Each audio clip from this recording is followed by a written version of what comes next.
I came up with a silly idea. What is the heartbeat of Dragon Ball? You can apply this to any franchise, but for me, I know Dragon Ball better than the other franchises that I know, and so I'm going to apply it here.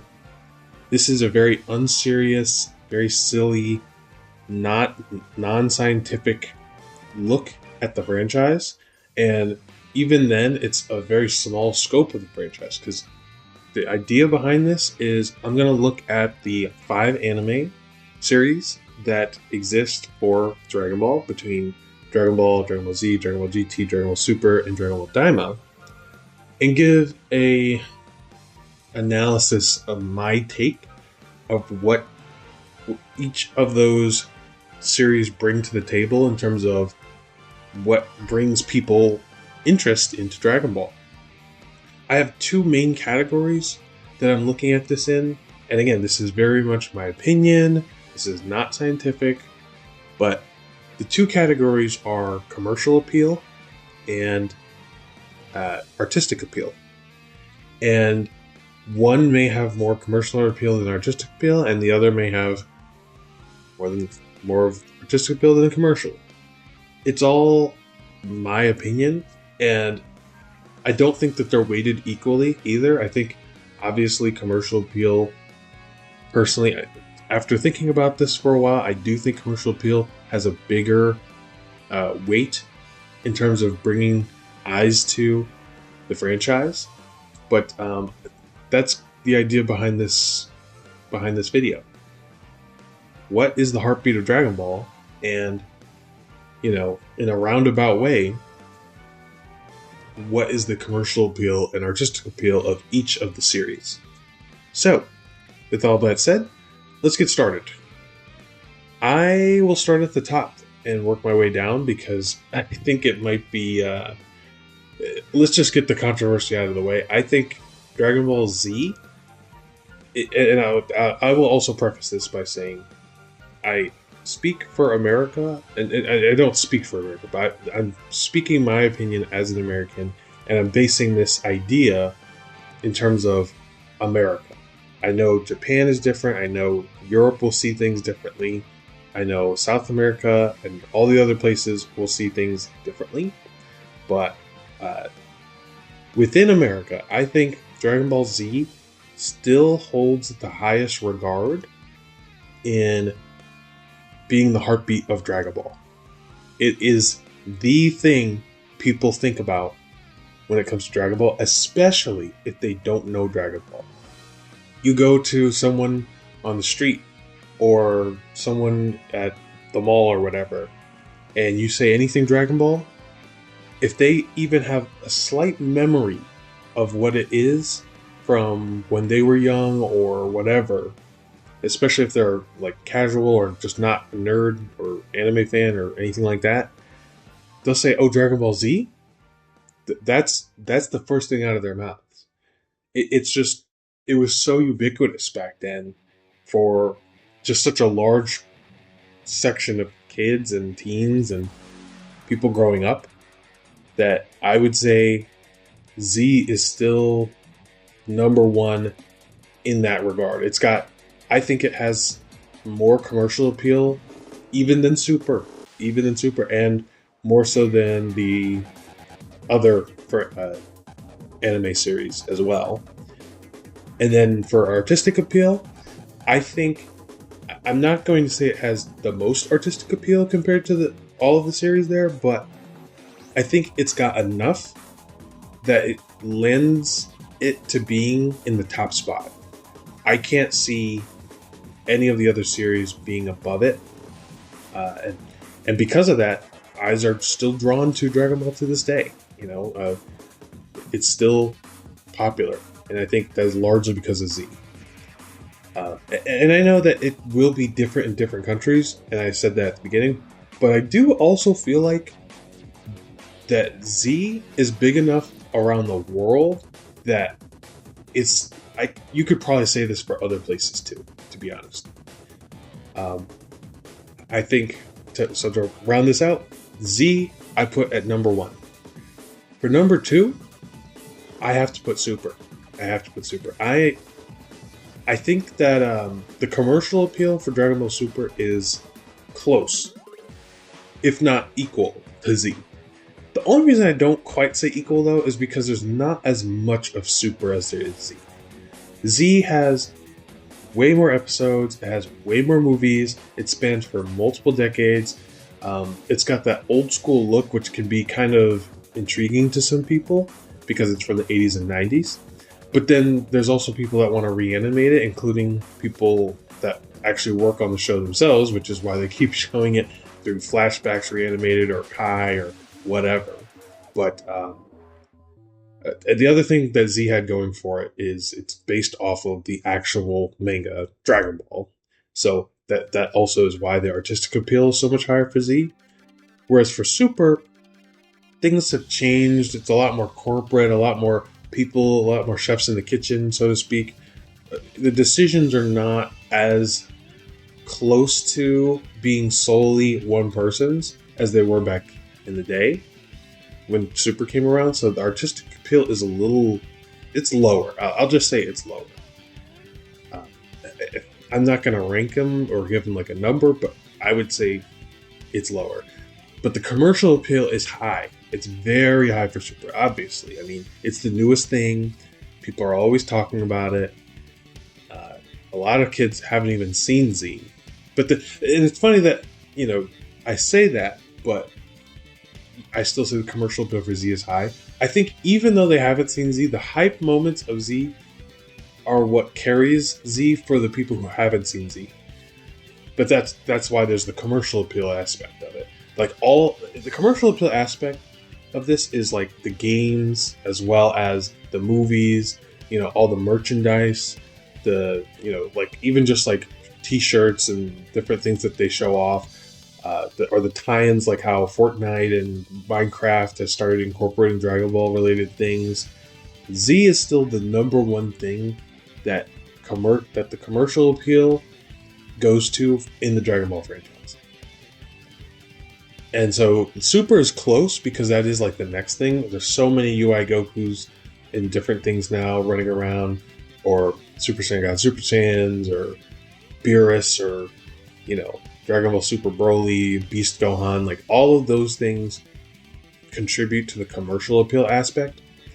But when it comes to the artistic appeal, I don't think there's as many like discussions about Super in terms of what it provided for the characters. It's not that there isn't any, but there's not as many that are super, no pun intended, but that are super focused on specifically just Dragon Ball Super.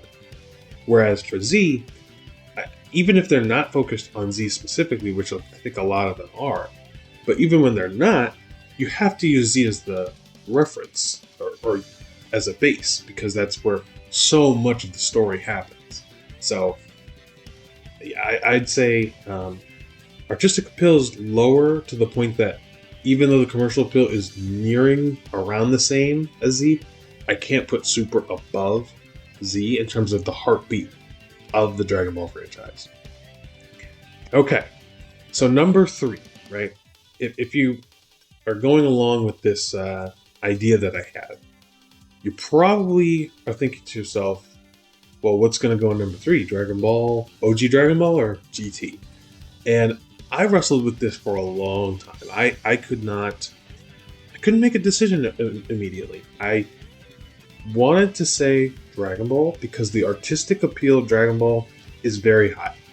I think that is the thing that gets people to come back to the series and realize, a lot of times, or again, I'm just speaking from this very, narrow perspective of America, but I've heard, and even from my own journey to some degree, I've heard a lot of people say that they knew about Dragon Ball, but they knew about it when Goku was an adult, and then they went back to see it when he was a kid. There's some people that saw Dragon Ball in chronological order, but a lot of us over here did not get it that way.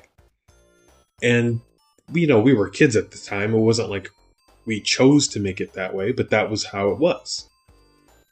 My point is, though, a lot of times when people go back to Dragon Ball and they go to the actual start of the series, they realize how different of a series Dragon Ball is not just even as a series, but as a franchise. How it's so different from what it's become, basically. Its comedy roots and all the different little things that really make it charming, I guess. All the aspects that someone like Toriyama put into it that aren't something that you'd see elsewhere. So the artistic appeal of Dragon Ball is extremely high. However, the commercial appeal is extremely low. Now, it's not that Dragon Ball stuff doesn't sell ever.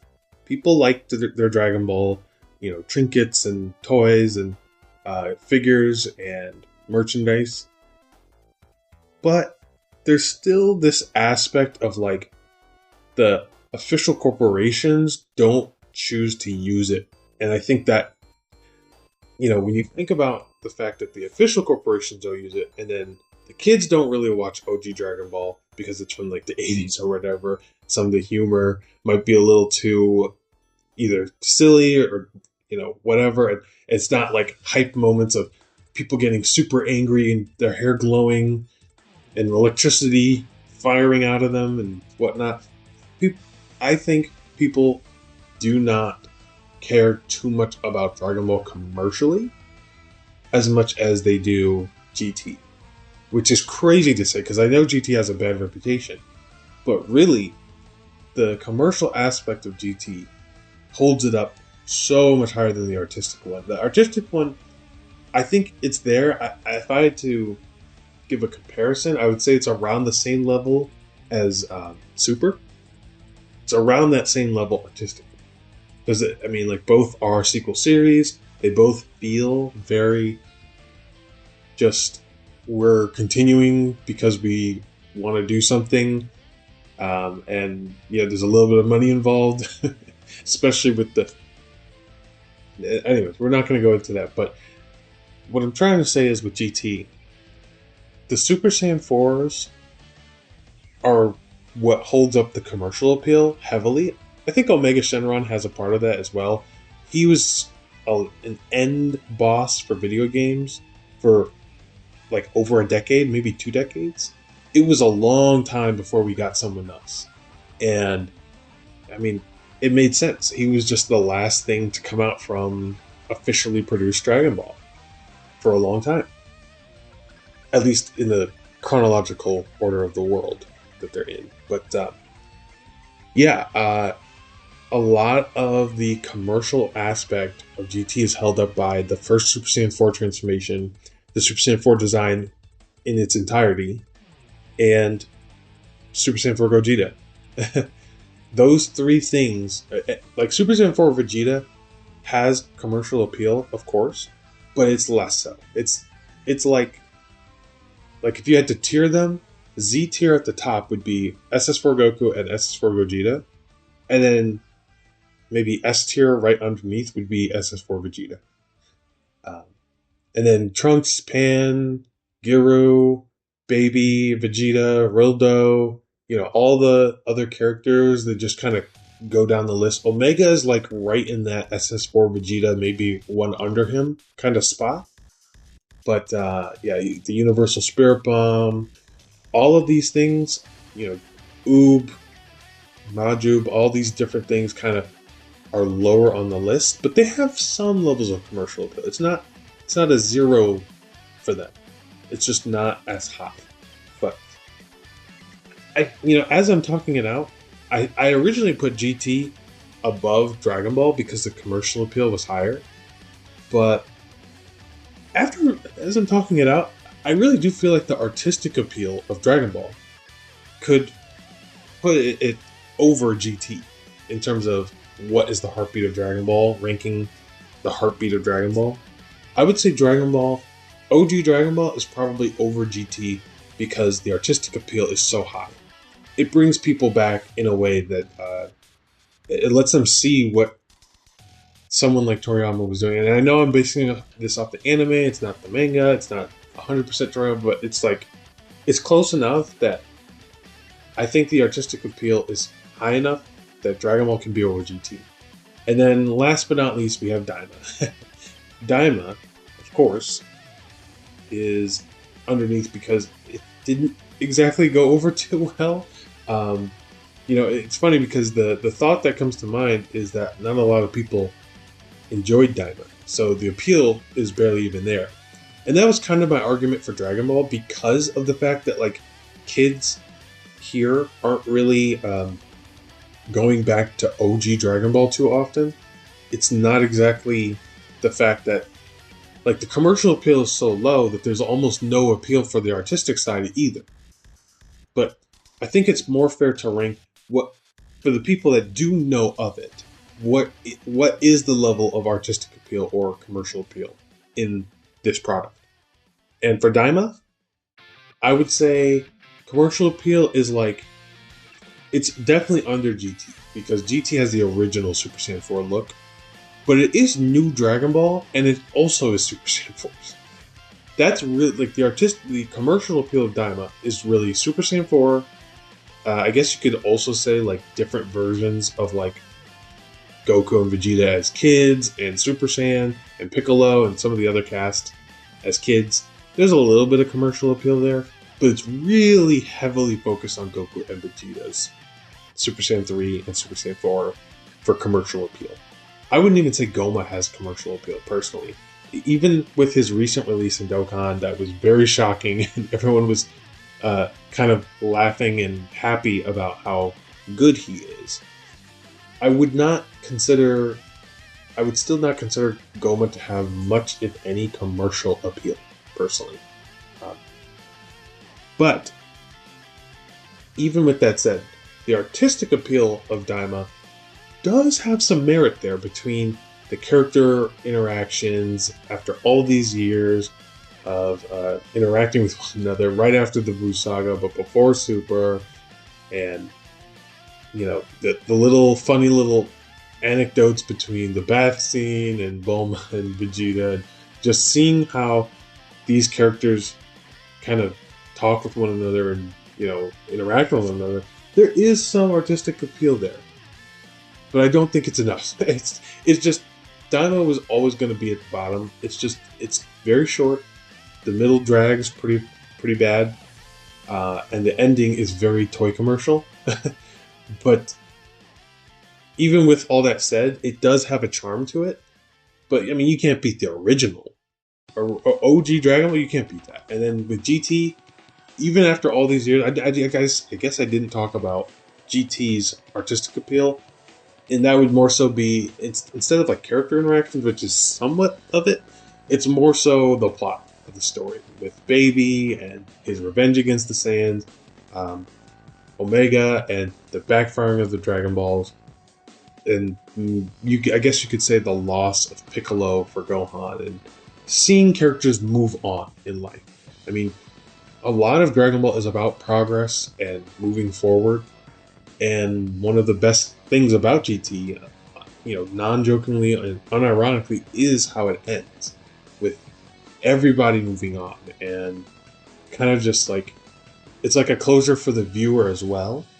So there is a lot of artistic appeal in certain aspects of GT, but there's also a truth to be known of like, they really just wanted Dragon Ball to keep going forever, so they decided to make GT after Z. So yeah, that is basically the idea behind this this